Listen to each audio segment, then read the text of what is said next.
Israel quase colapsou antes mesmo de existir, não só devido aos exércitos circundantes, mas também internamente.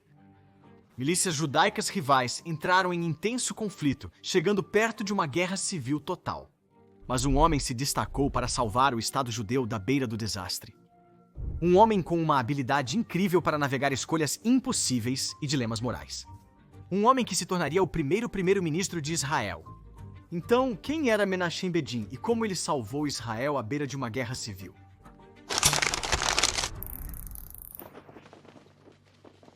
Menachem Begin nasceu em um mundo sombrio. Seu caráter foi forjado nas chamas da tragédia e sobrevivência. Ele cresceu na Polônia, onde mais tarde sua família seria enterrada em uma vala comum. Ele foi atraído pelo sionismo desde jovem, inspirado por um visionário que acreditava que a sobrevivência judaica não dependia de diplomacia, mas de força bruta e autoconfiança. Mas o mundo tinha outros planos. Em 1940, a polícia secreta soviética prendeu Begin por seu ativismo franco e o exilou para um campo de trabalho na Sibéria. Após um ano de condições brutais, ele foi finalmente libertado. Ele se alistou em uma unidade do exército polonês enviada para a Palestina controlada pelos britânicos, onde reencontrou sua esposa. Porém, ele descobriu uma notícia arrasadora. Seus pais e irmão foram mortos no Holocausto. Com a Polônia destruída e sua família desaparecida, ele desertou do exército polonês para ficar na Palestina, decidido a lutar por um Estado judeu. Na época, ninguém teria previsto que este homem magro, reservado, estudioso e de óculos grossos se provaria ser um dos líderes mais impactantes na história de Israel. Ao desembarcar na Palestina, Begin adentrou o turbulento submundo judeu, composto por grupos paramilitares que lutavam para libertar a pátria judaica do domínio britânico. Naquele período, o submundo judeu encontrava-se dividido em 3 grupos rivais. A Haganah era a principal força de defesa que acreditava que a melhor forma de obter independência era colaborar com os britânicos. Eles tinham uma política de contenção, revidando apenas quando atacados, sem buscar vingança. O Irgun, liderado por Menachem Begin, era um grupo mais militante.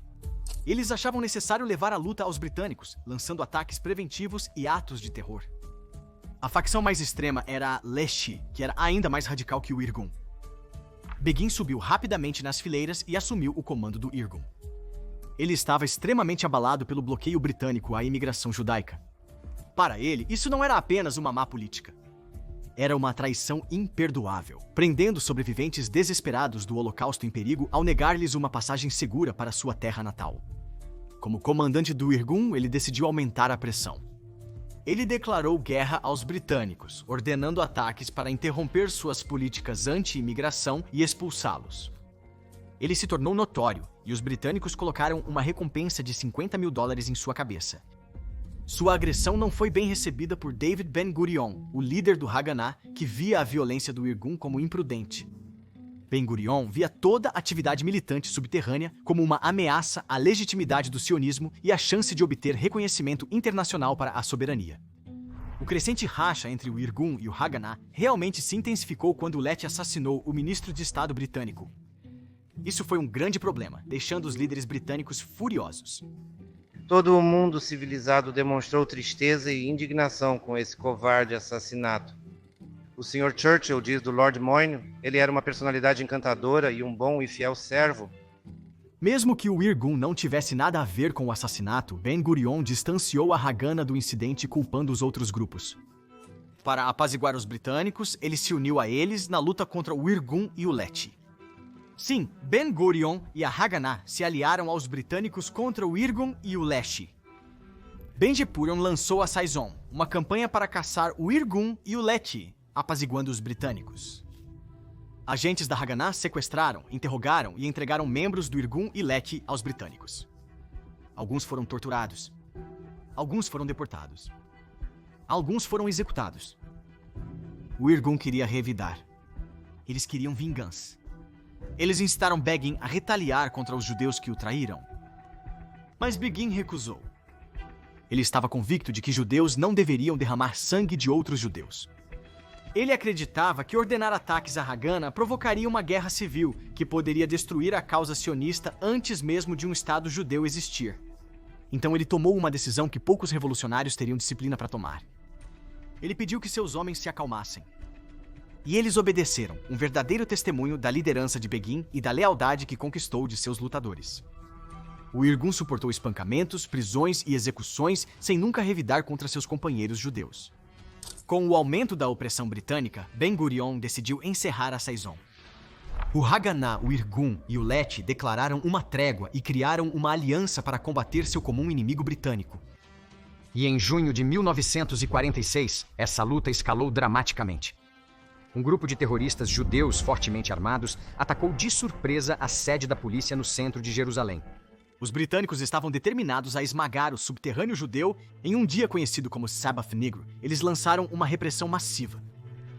Milhares de judeus foram presos, armas foram confiscadas.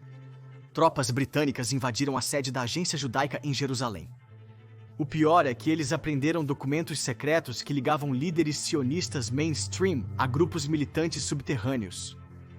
Felizmente, os documentos estavam em hebraico, o que comprou algum tempo para os líderes judeus. Mas assim que pudessem ser traduzidos, os documentos provavelmente levariam a prisões, julgamentos e execuções de figuras sionistas de topo, destruindo as chances de reconhecimento internacional de um Estado judeu.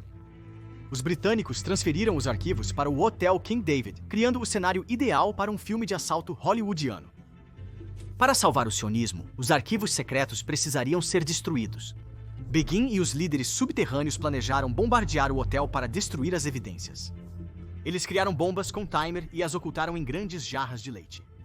Membros do Yagun, vestidos como leiteiros, entregaram as jarras para a cozinha no porão do hotel. Mas aqui está a questão. O Hotel King David não era apenas um quartel-general militar. Também era um hotel. Diplomatas, jornalistas e empresários se hospedavam lá. Funcionários, garçons, carregadores e civis inocentes lotavam o local. Begin estava satisfeito com o alvo sendo militares britânicos. Não foi um hotel que foi atacado. Era a sede do governo britânico em Israel. E o comando militar britânico era um alvo completamente legítimo. Mas ele afirma ter insistido que qualquer ataque ao hotel evitasse baixas civis. Nunca tivemos a intenção de que houvesse baixas.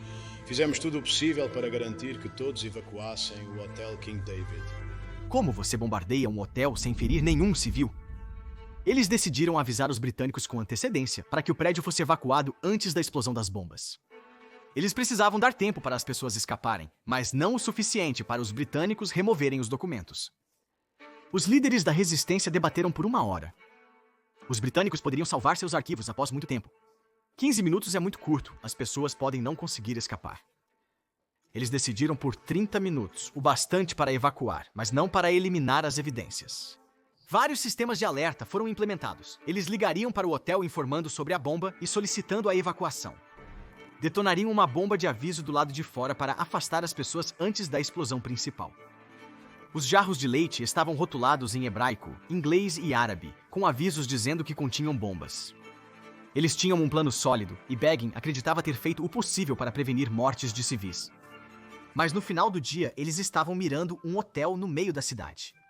Logo após o meio-dia, tudo estava indo de acordo com o plano. Os leiteiros instalaram explosivos com temporizadores. Então, algo deu errado. Um oficial britânico avistou a equipe do Irgun. Eles atiraram no oficial britânico, revelando sua posição. Quando eles deixavam o hotel apressadamente, a polícia militar britânica chegou. Encurralados, não lhes restava outra opção senão atirar para sair. Tiros cortaram o ar. Os soldados britânicos se abrigaram. Um combatente do Irgun morreu e os demais quase não escaparam. Entre 12h20 e 12h27, a bomba de aviso explodiu do outro lado da rua. Era apenas para manter as pessoas longe do hotel, onde as bombas em jarras de leite estavam marcando o tempo. Mas a bomba de diversão realmente feriu vários espectadores azarados, cujo ônibus havia parado nas proximidades. Às 12h37, as bombas explodiram. A ala sul do Hotel King David desabou. Os documentos foram destruídos. Mas uma parte crucial do plano falhou completamente. Por algum motivo, o hotel nunca foi evacuado. Concreto enterrou pessoas vivas. 92 pessoas morreram, incluindo 28 militares britânicos, 42 árabes, 17 judeus e alguns civis estrangeiros. Palavras não podem expressar a trágica realidade deste terrível incidente. Pessoas inocentes vítimas de uma terrível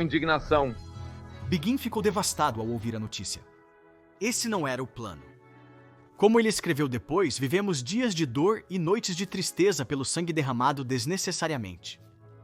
Os britânicos estavam furiosos. Eles chamaram isso de um ataque terrorista. A Haganah se distanciou do incidente. Os rabinos-chefes da Palestina o condenaram. Ben-Gurion chamou o Irgun de inimigo do povo judeu. Menachem Begin assumiu a responsabilidade. O bombardeio do Hotel King David chocou o mundo, manchou a reputação da resistência judaica e assombrou Begin pelo resto de sua vida. Apesar da indignação, a operação atingiu seu objetivo. Os britânicos nunca recuperaram os documentos, e o ataque mostrou que nenhum lugar era seguro para eles, nem mesmo sua própria sede. Em menos de um ano, os britânicos anunciaram sua retirada da Palestina. Em menos de 2 anos, eles partiram, permitindo que David Ben-Gurion declarasse a independência e o estabelecimento de Israel. Mas o Estado judeu estava longe de estar seguro. 5 exércitos árabes invadiram o recém-criado Estado de Israel. Apesar de lutarem contra um inimigo comum, as tensões entre o Irgun e o Haganah seguiram latentes. Menachem Begin estava próximo de seu maior desafio. Assim que Israel declarou independência, suas milícias precisavam se tornar algo novo, um verdadeiro exército. 5 exércitos árabes estavam invadindo. O Haganah, Irgun e Leti viram-se obrigados a se unir sob um único comando. Begin dissolveu oficialmente o Irgun. Seus combatentes foram absorvidos pelas forças de defesa de Israel, lideradas por Ben-Gurion. Mas Begin não estava totalmente pronto para desistir do controle completo. O motivo? Jerusalém. Jerusalém não fazia parte do novo Estado de Israel. Segundo o plano de partição da Organização das Nações Unidas, deveria ser uma zona internacional neutra, não pertencendo aos estados judeu ou árabe. Mas o plano ruiu assim que a guerra começou. A cidade estava sob cerco. Os judeus residentes foram isolados, lutando para sobreviver. Jerusalém era o coração do povo judeu e ele estava determinado a continuar lutando por ela, mesmo que as forças de defesa de Israel não pudessem. Mas isso foi um problema para o primeiro-ministro de Israel. Ben-Gurion acreditava que Israel só poderia ter um exército sob um único governo. Para ele, a ideia de uma força independente do Irgun operando em Jerusalém era uma ameaça existencial à unidade do Estado. Porém, ele enfrentava ameaças ainda maiores, então tolerou as ações independentes de Begin por hora. As Nações Unidas intermediaram um cessar-fogo no qual ambos os lados concordaram em pausar a luta por 4 semanas. Durante esse período, israelenses e estados árabes foram proibidos de trazer novos armamentos ou tropas. Israel estava com poucas armas e sabia que seus inimigos se rearmavam secretamente. No dia em que o cessar-fogo entrou em vigor, os lutadores do Irgun partiram da França no navio Altalena. Ele transportava 940 lutadores, muitos sobreviventes do Holocausto. Carregava 5.000 rifles, 250 metralhadoras, 5 milhões de balas e 50 bazucas. Ben-Gurion ordenou que todas as armas do navio fossem para as forças de defesa de Israel. Begin reagiu, sem exceções. Ele concordou em entregar a maioria das armas, mas queria guardar algumas para os lutadores do Irgun que defendiam Jerusalém necessitados de rearmamento. Isso foi longe demais para Ben-Gurion. Ele decidiu que era hora de se manter firme contra a permissão de uma segunda força armada, ou então o novo Estado seria despedaçado. Nenhum dos homens estava disposto a recuar. O abismo entre Ben-Gurion e Begin aumentou. A desconfiança era tão profunda que Ben-Gurion temia que Begin estivesse planejando um golpe militar. Ben-Gurion teria dito que não haveria 2 exércitos.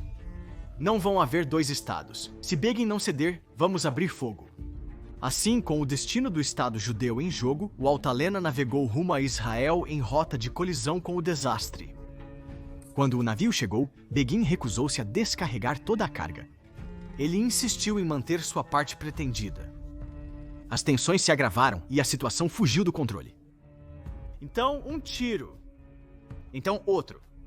Com apenas 1 mês de existência, israelenses já estavam atirando uns nos outros. Não se sabe quem atirou primeiro ou o motivo. Begin e os lutadores do Irgun recuaram para o navio e zarparam buscando desescalar a situação. Mas quando o Altalena se aproximou de Tel Aviv, os canhões das forças de defesa de Israel abriram fogo.